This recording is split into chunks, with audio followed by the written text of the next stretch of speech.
Hey, welcome back for another deep dive. Today, we're tackling, well, a really significant piece of disinformation. The Ukraine bioweapons conspiracy theory. Yeah, this one really blew up back in March 2022. It did. Right as the Russian invasion began, these claims started surfacing about secret U.S.-funded biolabs in Ukraine, developing bioweapons, supposedly. A really tense moment globally, and this just added, another layer. Exactly.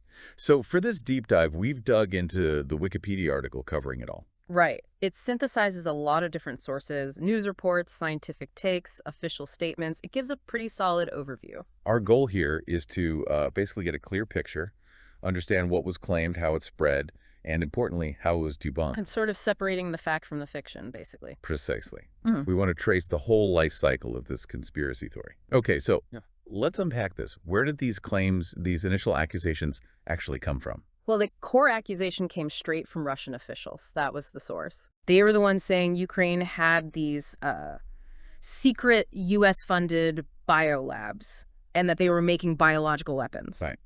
And how was that received initially? Well, the thing is, it was almost immediately flagged as disinformation by lots of sources. Yeah, cool. Major media outlets, scientific groups, international bodies, they all pretty much said, look, there's no evidence for this.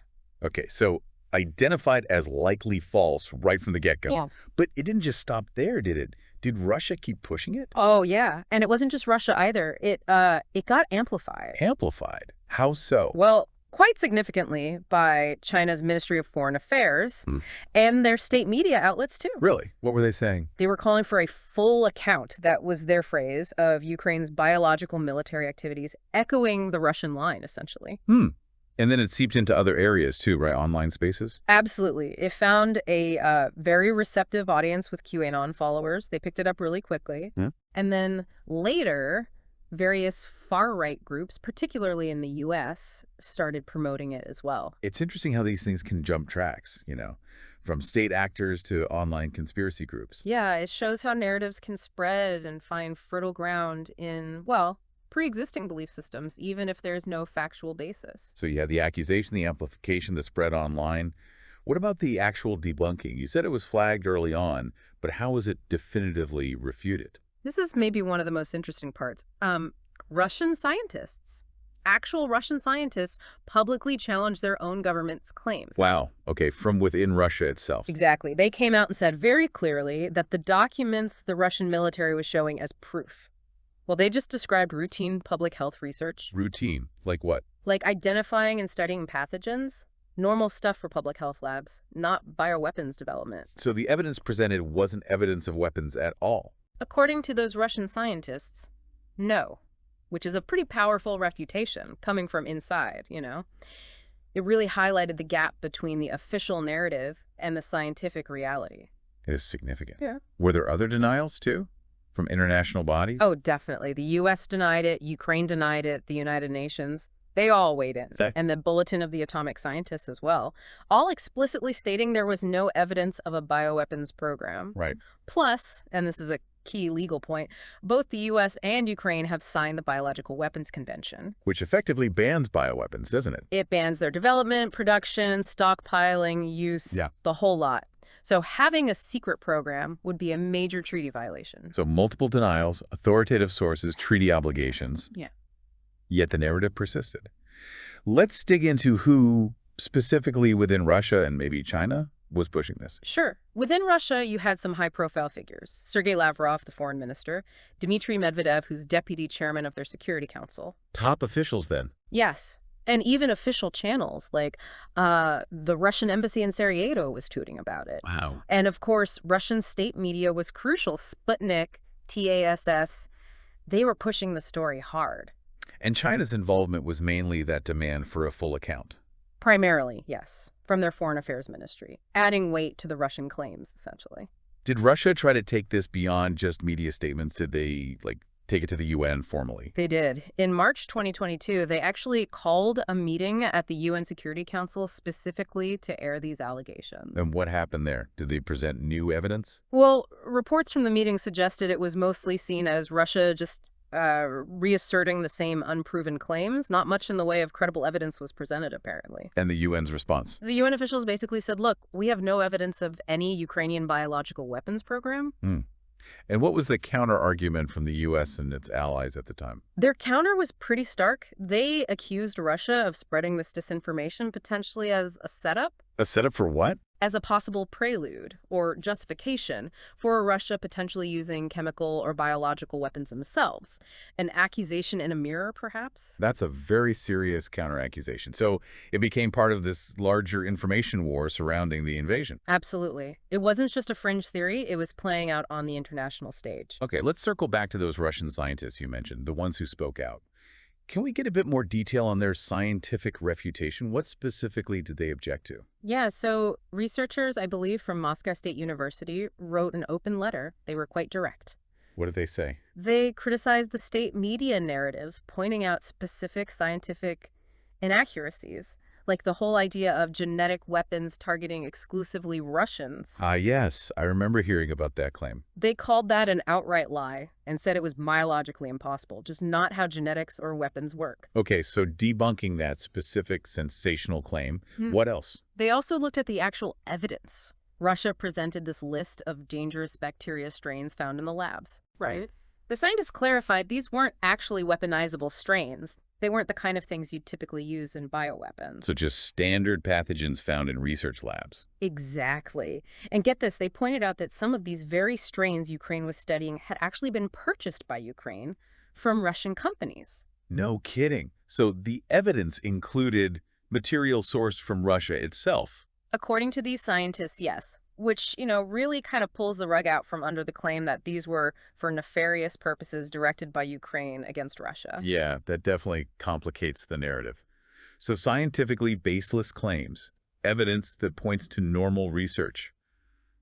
But the accusations didn't stop there, did they? Did things get even stranger later on? They really did. Fast forward to July 2022.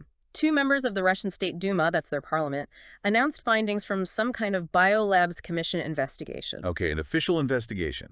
What did they claim? This is where it went, frankly, off the rails.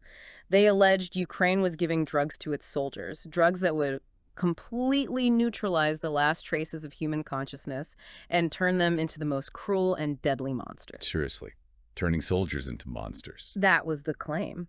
And they didn't stop there. They said this whole system for the control and creation of a cruel murder machine was being managed by the United States. Wow. That's quite an escalation from discussing lab pathogens to accusing the U.S. of creating drugged-up super soldiers. It's a huge leap, isn't it? It really shows that shift from claims that were, at least pretending to be based on misinterpreted science to something far more fantastical and dehumanizing. Yeah, that dehumanizing element seems really key there, portraying the enemy as literal monsters. Exactly.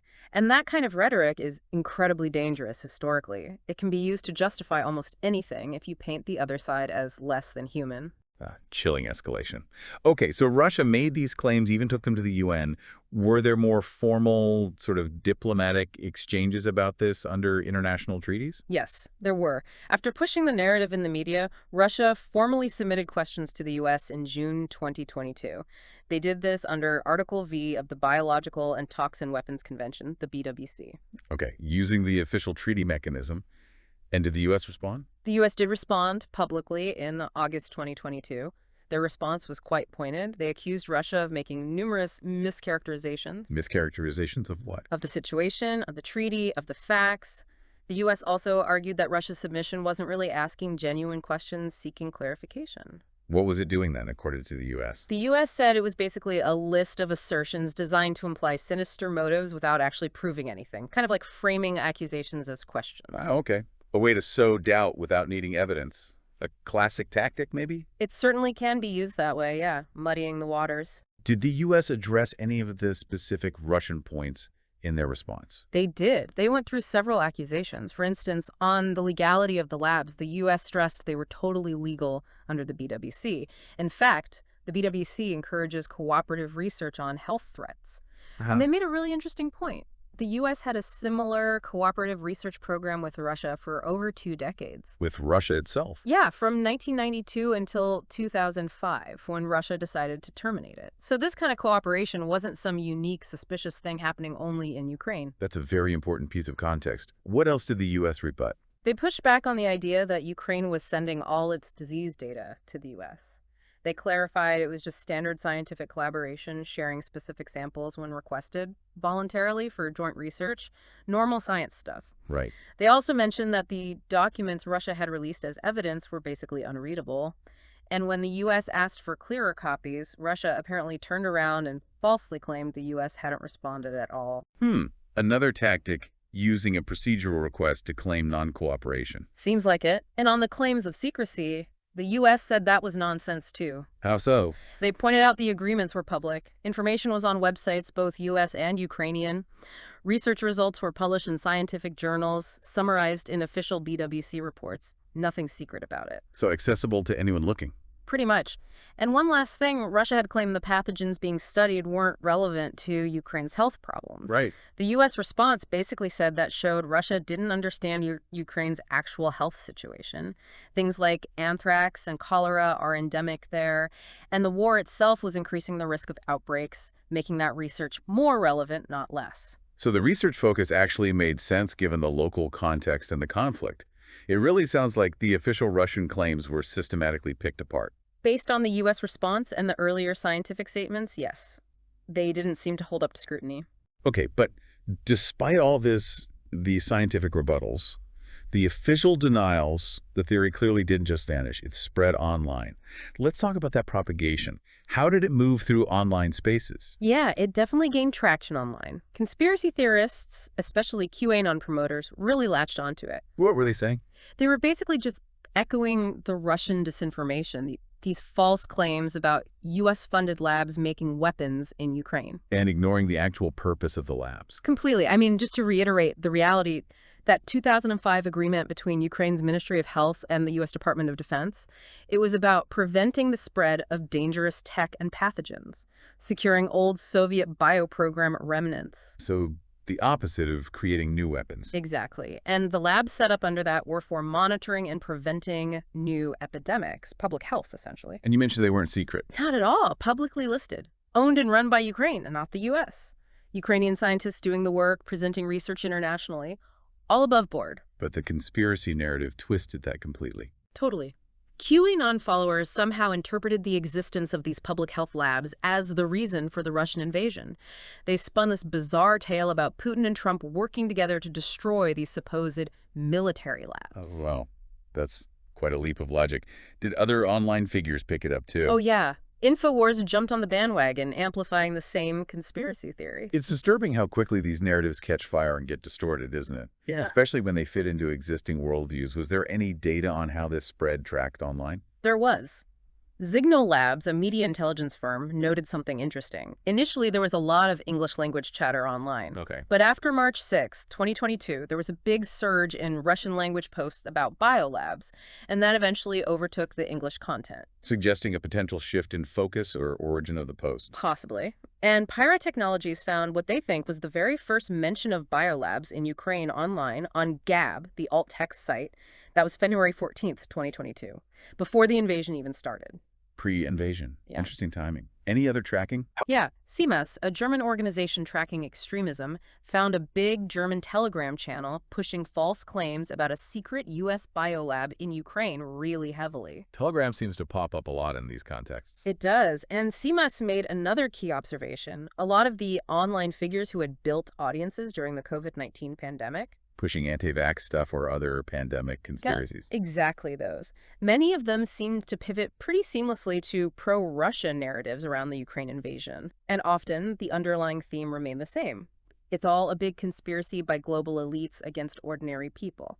The specific topic changed, but the framework stayed. That's a really important insight, the adaptability of these conspiracy networks. But this wasn't just staying in niche online corners or Telegram channels, right? It broke into more mainstream discourse. Unfortunately, yes, it definitely seeped out. It moved from those fringe channels onto platforms like Fox News, Even figures like Donald Trump Jr. amplified it. Fox News. Yeah. Who specifically? Tucker Carlson was a major voice promoting it. He claimed the U.S. was funding the creation of deadly pathogens. He also aired statements directly from Russian and Chinese government spokespeople making these accusations. So giving a platform to the originators of the claim. Directly, and it gets more interesting. Reports surfaced that the Kremlin actually sent out a memo. A memo. To who? To Russian state-friendly media outlets, basically telling them, use video clips of Tucker Carlson as much as possible. Wow. So the Kremlin saw him as a valuable asset in spreading their narrative in the West. It certainly looks that way. It highlights how disinformation can be strategically weaponized by state actors using sympathetic voices in other countries. And then there was the whole situation with Tulsi Gabbard, the former congresswoman. That caused quite a stir, didn't it? It did. She faced a lot of criticism, even being called a Russian asset by some, because she raised concerns about U.S.-funded biolabs in Ukraine that were researching deadly pathogens. Did she explicitly say they were making bioweapons? Not directly, no. That's the nuance. She didn't repeat the specific bioweapons claim, but her comments, raising alarm about U.S.-funded labs with dangerous pathogens in a war zone, were seen by many critics as echoing the Russian narrative and giving it undue legitimacy. So the framing was the issue for critics. Right. Figures like Adam Kinzinger, Mitt Romney, they were quite critical. And she discussed her concerns on Tucker Carlson's show on Fox News. Clips from that appearance were then reportedly aired on Russian state TV. So again, her comments being used back in Russia. How did she respond to the criticism? She defended herself, stating she never claimed there were bioweapons labs, but insisted it was true that there were biolabs with U.S. support containing dangerous pathogens, and that was a concern. It really highlights that gray area, how raising questions, even without fully endorsing a conspiracy, can still end up amplifying disinformation. A tricky line to walk. What about other political media? Podcast, maybe? Yeah, the Brookings Institution looked into this. They found that right-wing political podcasts, especially Steve Bannon's and Charlie Kirk's, were heavily pushing the Ukraine bioweapons labs myth around March 2022. What kinds of things were they saying? Often linking it back to COVID-19 conspiracies, actually, rehashing old theories, sometimes bringing up Anthony Fauci in connection with these completely unsubstantiated biolab claims in Ukraine. So connecting different conspiracy narratives together. Exactly. And Brookings made a broader point about podcasts potentially being very effective vectors for disinformation because they often lack the kind of built-in fact-checking or content moderation you might see, even if imperfectly, on some social media platforms. The audio format perhaps makes it harder to flag or debunk in real time. That could be part of it.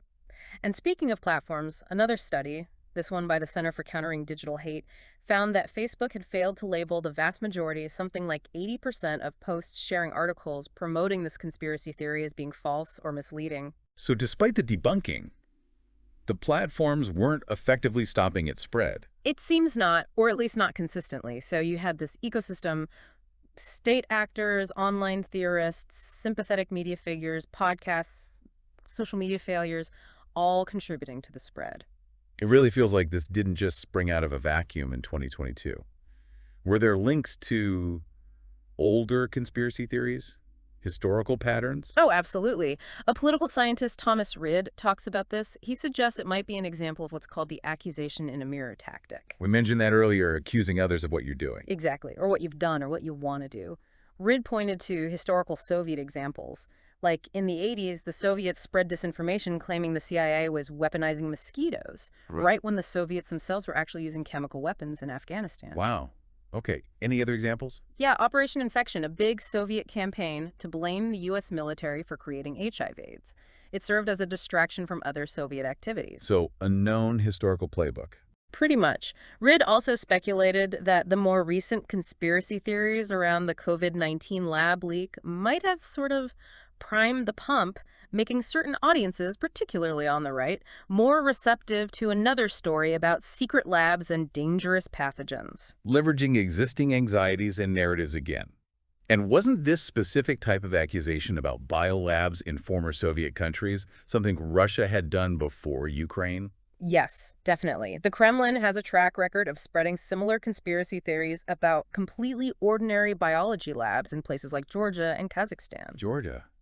feel like I remember something about that. Probably the Lugar Research Center in Georgia, it's a modern public health facility, was involved in fighting COVID, but it's been a frequent target of Russian disinformation, claiming it's a secret U.S. bioweapons lab. Same pattern. So what is the actual origin of these labs in places like Georgia and Ukraine? A lot of them trace back to the Nunn-Lugar Cooperative Threat Reduction Program. This was a major U.S. initiative launched after the Soviet Union collapsed. What was its goal? To help secure and eliminate weapons of mass destruction, nuclear, chemical, and biological left over in the former Soviet republics. It was about reducing threats, making things safer. So a disarmament and safety program initially. Precisely. And once the immediate WMD threat reduction work was done in many places, some of these facilities were repurposed or upgraded for public health research, monitoring diseases, preventing epidemics. That's their current role. And the U.S. connection now, is the U.S. running them? No. The U.S. Department of Defense has provided, quote, technical support to some Ukrainian public health labs since 2005, continuing that threat reduction cooperation legacy. But they don't control them. They don't staff them. They're Ukrainian facilities. Okay, so a history rooted in post-Soviet safety efforts, now focused on public health, with some U.S. technical support. A far cry from secret bioweapons development. A very far cry. The conspiracy theory completely inverts the reality and the history. It seems like there's one more historical parallel people have drawn, something more recent, connecting this to Iraq. Yes, Robert Mackey, a journalist who does a lot on disinformation, noted the parallels between these Ukraine bioweapons claims and the false claims the U.S. made about Iraq having weapons of mass destruction before the 2003 invasion. How so? The falseness of the claims. That, but also the way they were presented. Mackey points out the irony. Russian officials often bring up the false Iraq WMD claims to dismiss Western criticism of their actions in Ukraine, saying, see, you lied before. Right, I've heard that argument. But Mackey argues, while doing that, they're simultaneously using the exact same dishonest tactic, presenting their own false claims about Ukrainian bioweapons as if they were established facts. So using a past instance of disinformation to justify spreading new disinformation. That's Mackey's take. He suggests maybe the lesson Russian officials took from the Iraq situation wasn't don't lie about WMDs, but rather you can lie about WMDs because evidence doesn't really matter. People will believe what fits their narrative. That is a pretty bleak assessment of how disinformation works and what lessons are learned. It's definitely a sobering thought, isn't it, that the exposure of past lies doesn't necessarily prevent new ones from taking root. Absolutely. Okay, so we've traced this from the initial claims through the amplification, the detailed debunking from scientists and officials, the online spread, the media involvement, and the historical context. Let's try to synthesize this as we wrap up. What's the core takeaway for you on this whole Ukraine bioweapons conspiracy theory? Well, I think the inescapable conclusion is that the Ukraine bioweapons story is just that, a story, a conspiracy theory. It originated with Russian officials, it got spread by various actors for various reasons, but it's been thoroughly, repeatedly debunked. Debunked by scientists, including Russian ones, by international bodies. Right, and all the credible evidence points towards cooperative public health work, focused on preventing disease, not developing weapons. The narrative is fundamentally baseless. Yeah, it really stands out as a clear case study in modern disinformation, a stark reminder of how fast these things can spread, especially in wartime. And maybe that leads to a final thought for our listeners. Thinking about this whole episode, the history of these kinds of campaigns, the different motivations people might have had for pushing this specific theory, how easily it seemed to catch on in certain communities. What does this all tell us? What does it tell us about the challenge of figuring out what's true, especially when conflicts are raging? And maybe more broadly, what does it say about the sheer power of narrative, the stories we tell to shape how we see the world, for good, or as in this case, potentially for ill? That's a lot to think about. The power of narrative versus evidence. It really is. Something to definitely keep mulling over as we all try to navigate the information we encounter every day. Thanks for diving deep with us again.